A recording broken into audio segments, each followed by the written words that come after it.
Macardy, on a eu l'avis tranché de Daniel Riolo. Place au tien, Jonathan. Au tien, mais c'est pas le tien. Non, c'est le tien.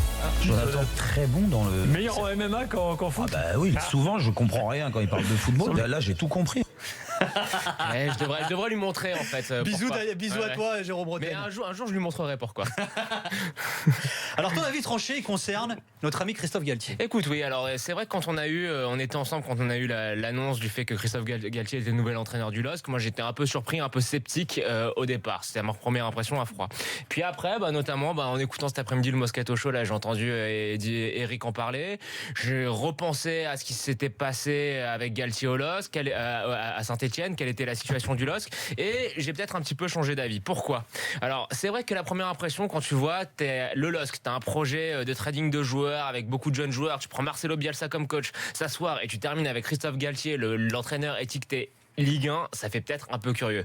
Quand tu le prends à l'envers aussi pour Christophe Galtier, qui est un entraîneur qui a fait 8 ans dans le même club en Ligue 1, qui est parti parce que plusieurs fois il a clamé son envie d'ailleurs, notamment d'Angleterre, de Première Ligue, finir par jouer les pompiers de service dans un club où la situation est floue avec la DNCG, Lopez et tout le bordel autour, ça semble être aussi un petit peu déceptif pour lui.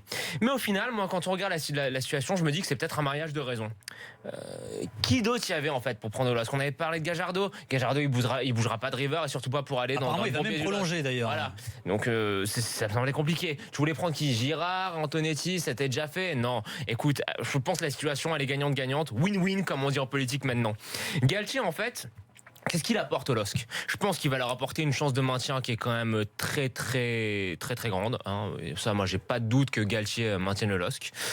Et lui, il a rien à perdre. S'il arrive à faire son coup, il va passer pour le sauveur. Si ça foire, on dira si c'est foiré, que c'est la faute de Bielsa, la faute de Lopez, la faute de la DNCG, la faute aux investisseurs, la faute aux banques, tout ce que tu veux. Mais je pense que même si ça foire, son image restera intacte. Et même mieux en fait pour Galtier. Et c'est là où je veux en venir. Je pense que le LOSC en fait, ça pourrait être le tremplin pour Galtier que l'AS Saint-Etienne n'a jamais été pour lui. Pourquoi ? Parce que je pense qu'intrinsèquement, les Verts, ça peut pas être un tremplin dans les conditions dans lesquelles le club était lorsque Galtier était là-bas. Alors, quel est son bilan en fait à Saint-Etienne ? On le connaît tous, on va pas le refaire, mais c'est l'Europe 4 années, une équipe qui était redevenue compétitive, une Coupe de la Ligue, donc un premier trophée gagné après des années d'abstinence. Et au final, la Saint-Etienne est redevenue, grâce à Christophe Galtier, une place forte de la Ligue 1.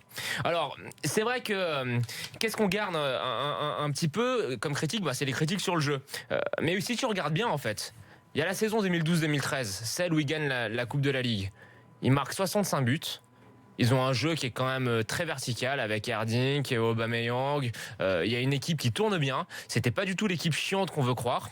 Ils gagnent la Coupe de la Ligue. Là, ils se foirent sur les phases de poule en Europa League. La saison d'après, ils font une super saison. Ils font le record de points du club. Ça joue bien. C'est une équipe qui joue bien avec Brandao, avec Herding, avec Tabanou. Pas des joueurs qui sont hyper sexy, mais c'est une équipe qui continue de marquer, qui est parmi les meilleures attaques de Ligue 1. Et puis patatras, finalement, les Saint-Etienne finit par se qualifier pour l'Europe. Le mercato suit pas. Le club structurellement ne suit pas. Et là, effectivement, ça devient moche à voir. On sait des purges, ça reste efficace, mais c'est pas du jeu qui était flamboyant. Et je pense qu'en fait, c'est pour ça que j'ai dit que la Saint-Etienne n'a jamais pu être structurellement le tremplin pour Galtier, c'est parce que le club n'a jamais su évoluer en même temps que ce que Galtier l'a fait évoluer. Alors, ce passage au LOSC, à mon sens, je pense que ça peut être le passage du feu pour lui. S'il réussit et qu'il arrive à maintenir le club, on le verra sous un jour nouveau, sous un jour positif. On dira que c'est le sauveur qui a réussi la mission impossible. Et je pense que, tu vois, il pourrait peut-être, s'il réussit au LOSC, suivre la trajectoire d'un autre entraîneur mythique, entre guillemets, du LOSC, qui est Claude Puel, et pourquoi pas s'ouvrir les portes tant rêvées d'Angleterre. On va voir ce qu'en pense Vincent, supporter du LOSC, qui nous a appelé au 32-16. Tiens, sachez que le Sporting vient de marquer là face au Benfica. On joue depuis 20 bonnes minutes de jeu au Portugal. Salut Vincent. Bonsoir Nicolas, salut Daniel, salut Coco. Bonne année Vincent. Bonne année à vous. Alors t'en penses quoi de l'avis tranché de Jonathan Macardy ? Alors c'est gagnant-gagnant, c'est win-win pour Christophe Galtier et le LOSC. J'avoue qu'il m'a bluffé parce que j'étais certain qu'il allait être un peu nostalgique et en vouloir un peu au LOSC d'avoir viré son idole et avec toutes les grandes théories sur son idéalisme footballistique et sur le dogme bielciste, j'étais certain qu'il allait fracasser Lille. Au final, je suis assez d'accord avec toi, Jonathan, c'est-à-dire que on a beaucoup d'attentes, nous Lillois, auprès de Galtier. On attend aussi qu'il redonne de l'efficacité et de la confiance à un effectif jeune mais de qualité, d'apporter à l'équipe du pragmatisme footballistique et notamment en mettant les joueurs à leur poste, en retrouver aussi ce qui est vraiment important, les valeurs du club, notamment la combativité, le courage, l'opiniâtreté, que les joueurs aient vraiment la volonté d'avoir un résultat, pas uniquement pour eux, pour leur carrière, mais aussi tout simplement pour le club.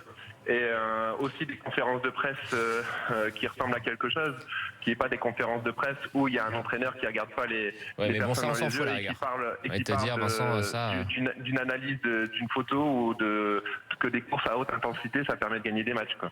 Non mais Vincent, en fait là, je pense que tu es là où tu es un petit peu à côté de la plaque, mon ami. C'est que, qu'on soit bien clair, Galtier, ça reste un pansement sur une plaie béante, hein. Après, moi, je voyais pas qui mettre d'autre. Galtier, pour nous, ça représente vraiment une bonne solution parce qu'il a toujours eu des résultats avec des équipes très moyennes. Il n'a pas eu la chance d'avoir des recrutements à 70 millions ou 80 millions d'euros pour pouvoir faire son équipe. Et avec des équipes très moyennes, il est toujours arrivé à avoir des bons résultats. Tu l'as exposé, toi, dans ta présentation, Jonathan. Ok, Vincent, merci de nous avoir appelé, Vincent, en tout cas. Je vous en prie, merci de m'avoir reçu. Et à très vite, Vincent, et belle année à toi. À très vite. J'aurais bien aimé répondre à Vincent, moi, savoir. On a quelques secondes. C'est pas grave alors. Non mais vas-y, on a 30 secondes. 30 secondes, c'est compliqué. J'aurais bien aimé savoir si il était d'accord pour signer pour les 4 dernières années de Galtier à Saint-Etienne et qu'est-ce qu'il aurait fait de ces fameux résultats dont il parle. Il les aurait, je sais pas, moi, il en aurait fait quoi? Il en aurait fait des posters dans sa chambre. Qu'est-ce qu'il aurait fait de ça? Je sais pas, de combien de matchs il se serait souvenu, de combien de belles soirées il se serait souvenu, de ces fameuses qualifications, de ces fameuses qualifications européennes de Saint-Etienne où ils y sont allés pour se faire tanner le cul par des équipes inconnues. Est-ce que c'est de sa faute? Non mais franchement, tu m'avais dit la même chose, Daniel, quand j'avais parlé des résultats de Lille avec Girard ou en Belgique, on était allé voir l'Europe. Génial. Et qu'est-ce que t'en as gardé comme souvenir? T'as vécu des belles soirées? Et qu'est-ce qu'on retient du passage de Bielsa, du beau jeu, c'est sûr que t'as pas eu le temps. Sur 4 mois, 6 mois, tu vas rien retenir du tout. C'est parti en couille tout de suite. Mais là, le but n'est même pas de comparer. Le but, il est de parler d'un club qui t'a vendu un projet qui, en fait, auquel on a cru et moi aussi, qui était en fait sur des sables mouvants.